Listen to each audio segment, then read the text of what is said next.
来继续来看这个惊险的画面。台中有一个妈妈牵大约3岁囡仔囝要过大路，但是无行斑马线，是直接穿过路口。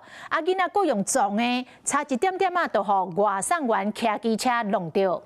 讲这个所在是学校的校区，路口的前后拢无画斑马线。有行人的天桥，但是学生甲家长为着省麻烦，拢无爱行天桥，拢是违规过大路。伫咧大同路路口，一位妈妈牵年岁差不多3岁的囡仔过大路，不过因无行斑马线，就伫咧嫌要行到大路对面时，一台挂上人员的奥多麦雄骑过来。哎呦！哇塞！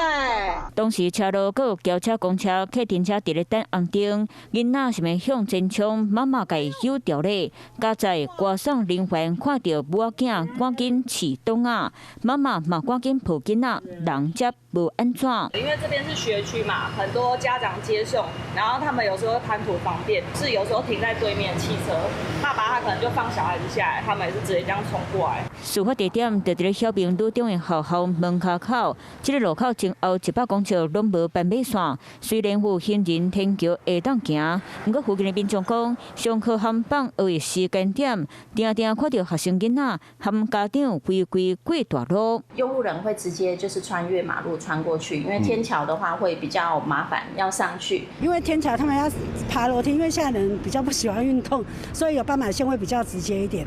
警察讲，依照道路交通条例，行人伫咧道路若是无照规定，会扣罚新台币500。这一位妈妈牵囡仔违规过大路，若是别台车未负反应打挡啊，恐惊后果会真惨。